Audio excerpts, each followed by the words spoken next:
연분, 이광수. 여러분은 연분이라는 말을 믿습니까? 아마 새로운 교육을 받은 분들은 연분이라면 미신이라고 비웃으시겠지요. 저도 그러한 미신은 비웃어 버리고 싶습니다. 그러나 세상에는 연분이라고밖에 생각할 수 없는 일이 많이 있습니다.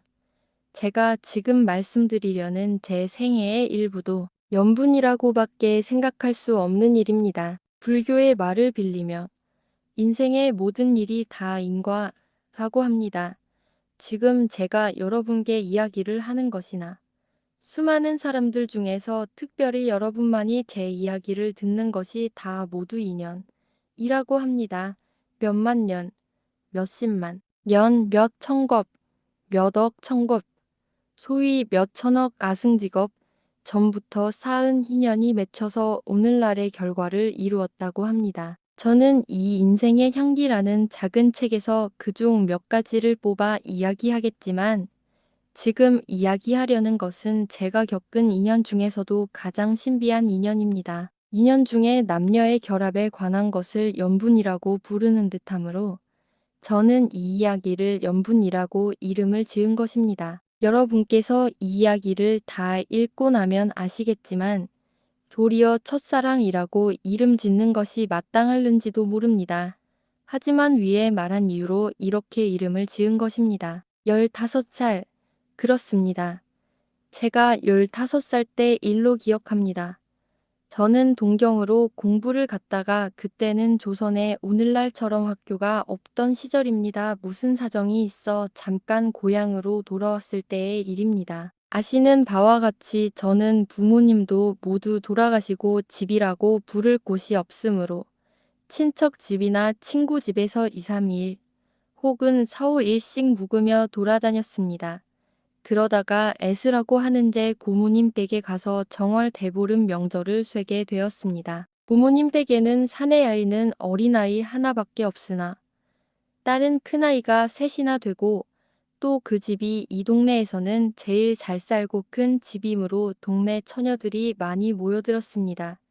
대보름 전날 밤부터는 잔칫집처럼 웅성웅성했습니다. 꽃같은 처녀들이 모두 다홍치마나 분홍치마를 입고 치렁치렁 따내린 전판 납작하게 따은 머리 같은 머리에는 붓을판과 진주를 단 댕기를 들이고 하얀 버선에 새 신을 신고 모두 얼굴이 빨갛게 흥분되어 무얼하고들 짓거리면서 앞마당과 뒤뜰 안에서 웃고 뛰는 것이 외롭게 자란 제게는 말할 수 없이 기뻤습니다. 저는 마치 오랫동안 찬 바람을 맞고 얼다가 훈훈한 방에 들어온 사람처럼 저절로 졸리는 듯 마음이 즐거웠습니다. 제가 뒤뜰 안담에 비스듬히 기대어 아가씨들이 뛰노는 것을 볼 때 저를 처음 보는 아가씨들은 이따금 힐끗힐끗 저를 올려다보고는 수줍은 듯이 달아났습니다. 그러나 장난에 흥이 나고 제 얼굴도 점점 익숙해짐에 따라 기어 지나가는 바람에 치맛자락으로 제 몸을 스치는 것도 꺼리지 않게 되었습니다. 더구나 젠 누이들이 제게 와서 매달리는 것을 보고는 좀 나이 어린 아가씨들은 살짝 손을 제 몸에 대게도 되었습니다. 어디 장차? 전라도 장차 어느 문으로? 동대문으로. 아가씨들은 둥그렇게 손을 마주 잡고 한 아가씨가 피하면 다른 아가씨가 그를 붙잡으려 따라다녔습니다. 손을 잡은 아가씨들은 팔을 들어 쫓기는 사람을 보호했습니다. 그러고는 비단을 찢는 듯한 소리로 연신 어디장차? 전라도 장차 어느 문으로? 동대문으로 하고 외치며 빙글빙글 돌 때 부드러운 달빛이 예쁜 얼굴을 혹은 이쪽 혹은 저쪽 비추다가 그 눈에 반짝반짝했습니다. 그 중에 유난히 목소리가 고운 처녀가 있어 항상 어디장차를 먼저 외쳤는데 그 소리는 마치 하늘에서 떨어지는 듯이 맑고 고왔습니다. 그 처녀는 모인 이들 중에서 가장 나이가 많은 듯 했습니다. 치마의 분홍빛도 매우 연하고 저고리빛도 희다시피 연한데 두 소매에 달린 남색 끝동만이 달빛에 유독 눈에 띄었습니다. 팔을 들고 몸을 놀리는 모양이 마치 춤을 추는 듯하여 그의 몸이 제 앞으로 가까이 올 때마다 저는 이상하게 가슴이 두근거리는 것을 깨달았고 그 역시 남다르게 저를 보는 듯 했습니다. 그가 제 앞을 지나 한 바퀴를 돌아 다시 제 앞에 오기까지는 마치 봄이 가고 여름, 가을, 겨울이 가고 다시 봄이 오는 듯 했습니다. 이렇게 얼마를 놀다가 아가씨들은 우리 공기놀이 하자 하고 모두 방으로 뛰어 들어갔습니다. 저만 섰던 자리에 멍하니 서선 억시 나간 사람처럼 방 안에서 들려오는 자잘한 소리를 듣고 있었습니다. 저는 그 목소리 고운 처녀 생각에 가슴이 벅차올랐습니다. 미칠 것 같이 그립습니다. 지금 그 처녀가 방 안에 들어가 있는 줄은 확실히 알건만은 어디 몇만 리인지 모르는 곳으로 달아난 것 같고 만일 달아났다면 저 하늘 위 달나라로 날아 올라간 것 같았습니다. 이때 제 누이 되는 아이가 뛰어오더니 오빠 왜 안 들어와? 왜 이러고 서 있어? 한 사람이 모자라는데 오빠 우리 편이 되어줘. 하고 저를 잡아 끌었습니다. 문득 보니 저편 그늘에는 그 목소리 고운 처녀가 서 있었습니다. 아마 저를 끌어들이려 둘이 나와서 제 누이를 보내고 자신은 형편을 살피는 모양입니다. 저는 싫다. 사내가 누가 공기놀이를 해. 하고는 끌려가지 않으려고 꿋꿋하게 버티고 섰습니다. 그러자 누이가 잽싸게 뛰어 들어가 그 처녀를 데리고 왔습니다. 그 처녀는 차마 말을 붙이지 못하고 간청하는 듯이 저를 물끄러미 바라보았습니다. 달빛에 비친 그 얼굴. 참으로 비할 데 없이 아름다웠습니다. 저는 더욱 거절할 용기가 없이 끌려 들어갔습니다. 저는 처음에 그 처녀와 한 편이 되었으나 그 처녀가 실력이 좋고 저도 실력이 좋아 세 번을 연달아 우리 편이 이기자.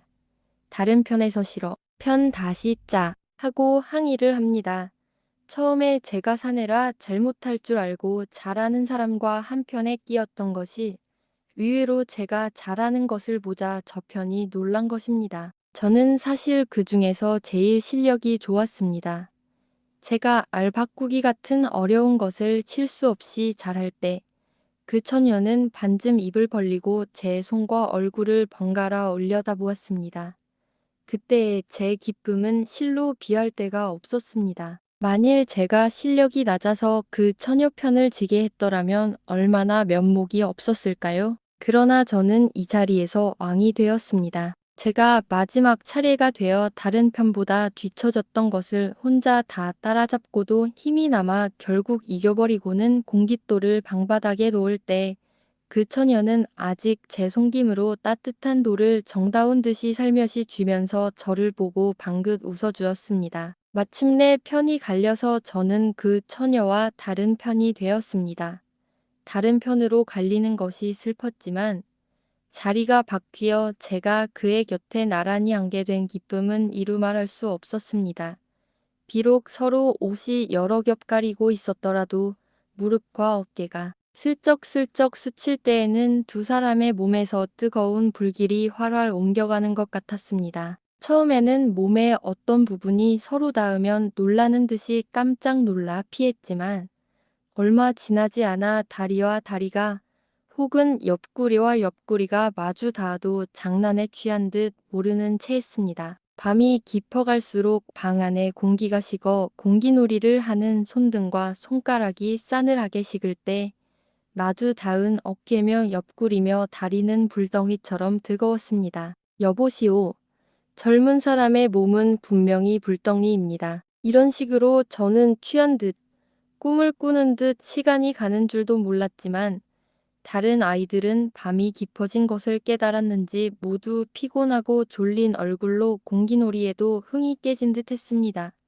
그래서 무엇을 좀 먹고 하나둘 집으로 돌아가게 되었는데 저는 커다란 밤나무 숲이 있는 작은 고개를 넘어가야 할 그 목소리 고운 처녀를 바래다 주게 되었습니다. 다른 궤 기울어져서 앞 벌판에는 시커먼 산 그림자가 드리워졌는데 발밑에서 빠드득거리는 언둔 소리가 사락사락하는 치마 소리와 함께 들립니다.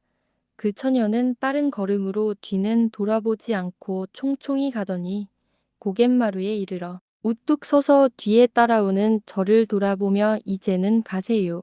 하고 말합니다. 그러나 저는 대답 없이 꼿꼿이 섰습니다. 붉은 밤나무 그림자가 그 처녀의 몸에 어른거립니다. 저는 숨만 헐떡이며 꼼짝할 수가 없었습니다. 그 처녀는 방긋 웃는 얼굴로 저를 한참 바라보더니 그 싸늘한 손을 들어 잠깐 제 손을 만지고는 무엇에 깜짝 놀란 사람처럼 눈 위에서 빠드득 소리를 내며 제 집을 향해 뛰어 달아납니다. 그는 달빛이 환하게 비치는 긴 밭을 지나 저편 소나무가 모여있는 언덕 밑에 있는 작은 초가집 살인문으로 사라지자 쿵 하고 문을 열었다 닫는 소리가 나고 이내 잠잠해졌습니다. 다만 빨갛게 등잔불이 비친 창문이 보일 뿐입니다. 저는 정신을 잃은 사람처럼 우두커니 서 있었습니다. 무슨 귀한 것을 갑자기 잃어버린 것도 같고 머리를 문지방에 부딪힌 사람처럼 멍하기도 했습니다. 그러면서도 일생에 맛보지 못했던 말할 수 없는 기쁨을 맛보는 듯 했습니다. 저는 다시는 그를 만나지 못하고 다시 동경으로 갔습니다. 그러나 제 마음속에서도 그의 모습이 쉽게 사라지지 않았습니다. 밤에 잠깐 본 얼굴이라 가만히 생각해도 그 얼굴 모습이 분명하게 생각나지는 않지만 그래도 그립습니다. 저는 그의 얼굴이 분명하지 않기 때문에 오히려 모든 아름다운 것을 다 그에게로 돌렸습니다. 그래서 차디찬 하숙방에서 혼자 그를 생각하는 것이 한편으로는 서글프면서도 한편으로는 즐거웠습니다. 그러나 5년 지나고 6년이 지나는 동안 차츰 그의 생각은 잊혀지고 말았습니다. 다만 가끔 가다가 어디창차 하고 달 아래서 분홍 치맛자락을 나풀거렸던 인상이 마치 예시야기 속의 기억처럼 희미한 향기를 가지고 피어오를 뿐입니다. 그러나 그는 결코 저와 아무 상관이 없는 사람이 아닙니다. 전생의 전생부터 무슨 연분을 가진 사람인 것이 분명합니다. 비록 서너 시간밖에 만나본 일이 없건만은 그는 저에게 기쁨을 주었고 제 어린 영혼을 흔들어 주었고 서너 해 동안 제 외로운 영혼의 동무가 되어 주었고 일생 동안 제 가슴 속에 깨끗한 향기가 되어 두고두고 제 일생을 향기롭게 하는 사람이 되었습니다.